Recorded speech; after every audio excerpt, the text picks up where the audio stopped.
Marlène, Marco et Jean-Claude, nous sommes très heureux de te retrouver. Oh, quel bonheur pour nous de te présenter la vérité. Quel bonheur pour nous de t'expliquer la méthodologie du Créateur des cieux et de la terre afin de conduire ses enfants dans de verts pâturages. Aujourd'hui, notre thème est « Ouvrir les yeux ». La référence se trouve dans Nombre 22, verset 31. Nombre 22, verset 31. Ouvrir les yeux. Je t'invite à chercher cette référence, à la voir déjà, et ensemble nous allons aborder le thème. Juste avant, prions. Notre Seigneur et notre Dieu, nous, tes enfants, venons vers toi en cet instant, afin que tu nous diriges dans la vérité. Merci Seigneur pour la parole. Merci pour la grâce. Merci car le Saint-Esprit nous éclaire et nous conduit. Alors que nous ouvrons le livre, de nous aider Seigneur à appliquer la vérité au nom de Jésus pour ta gloire éternelle. Amen. Rappelle-toi, nous avons vu ensemble comment l'âne, une première fois quand il a vu l'ange avec l'épée à la main, qu'a-t-il fait? Il a changé de direction pour protéger Balaam. Une deuxième fois, ce fut la même expérience. Cette ânesse fidèle continue de protéger cet homme qui s'est rebellé contre la parole de Dieu. À travers ce que nous lisons, nous découvrons comment l'Éternel use de bonté, comment l'Éternel fait preuve d'amour à l'endroit de cet homme. Si Dieu voulait tuer Balaam, il suffisait qu'il ait un petit AVC, un problème quelconque, paf, dans la nuit, il est mort. Non. Mais à travers le récit, Dieu est en train de te dire à toi qui m'écoutes que souvent il t'arrive d'être entêté, d'être rebelle à la parole de Dieu, mais l'Éternel ne t'abandonne pas. L'Éternel œuvre pour que tu changes de conduite. Une troisième fois, l'animal ne pouvant aller ni à droite ni à gauche, se contente de s'aplatir. Et pour la troisième fois, voici Balaam qui frappe l'animal violemment parce que c'est terrible. Et l'animal lui pose une question. Il répond à l'animal.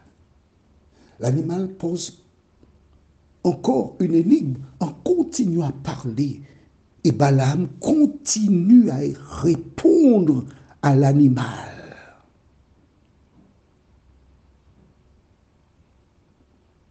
Ils échangent. Et finalement, que se passe-t-il? Tandis qu'il échange avec l'animal, il avance ses arguments. Il n'a jamais réalisé qu'il communique avec un animal. C'est à ce moment-là que l'Éternel va intervenir. Après que l'animal lui ait dit, et je lis verset 30, l'ânesse dit à Balaam, ne suis-je pas ton ânesse que tu as de tout temps monté jusqu'à ce jour? Ai-je l'habitude de te faire ainsi? Il répondit non. L'ânesse, à travers les propos, l'invite à réfléchir. Mais attends, réfléchis un peu. Est-ce que j'ai l'habitude d'agir de la sorte? Il répond non. Mais il ne faut pas répondre que non. Premièrement, il doit se poser la question, mais l'ânesse parle, mais il n'avait jamais parlé. Qu'est-ce qui est là? Qu'est-ce qui va là? Effectivement, elle n'a jamais agi de la sorte par le passé. Vois-tu, à travers ce récit, Dieu t'invite à analyser, à te poser les bonnes questions. Et quand tu les poses, tu vas chercher les réponses dans la parole de Dieu. C'est alors. Et nous lisons la référence du jour au verset 31, Proverbe 22, verset 31. L'Éternel ouvrit les yeux de Balaam. Et Balaam vit l'ange de l'Éternel qui se tenait sur le chemin, son épée nue dans la main. Et il s'inclina et se prosterna sur son visage. J'aime ce verset de la Bible. Pourquoi? Il me fait penser à toi. Qui est Balaam? Regarde dans ton miroir, tu vas voir Balaam, tu vas le découvrir. Balaam, ce n'est pas seulement toi, hein, mais ce sont tous les humains. Nous tous qui suivons notre logique, notre pensée, qui avons reçu un enseignement de nos ancêtres, et nous nous appliquons à faire ce que nous avons toujours reconnu comme étant vérité. Balaam est dans l'erreur. Mais Dieu ne veut pas qu'il reste dans l'aveuglement. Dieu a usé de patience pour l'accompagner. Et là, Dieu lui ouvre les yeux. Toi qui écoutes là aujourd'hui, je voudrais te dire qu'à travers les audios, tu découvriras des choses nouvelles. Comme Balaam, puis comme Paul, des écailles tomberont de tes yeux. Mais ne fais pas, ne dis pas comme certains. C'est l'éducation que j'ai reçue de mes ancêtres. C'est là que mes parents m'ont placé, je reste là. Non. Quand Dieu ouvrit les yeux de Balaam, il réalisa qu'il faisait fausse route. Il réalisa qu'il était dans l'erreur. Il réalisa qu'il avait agi contrairement à la parole de Dieu. Il s'est ravisé. Il s'est prosterné. Ce que je déplore tout de même dans ce récit, c'est à aucun moment Balaam n'a demandé pardon à l'animal. Tu me diras c'est un animal, mais non. Pas textuellement, je te demande pardon. Serait-ce passer sa main sur l'animal, fait une caresse, reconnaître son erreur. Mais voici l'ange était debout là avec l'épée devant lui. Et quand l'ange a l'épée, il pose une question à Balaam. Verset 32. L'ange de l'Éternel lui dit, pourquoi as-tu frappé ton ânesse déjà 3 fois?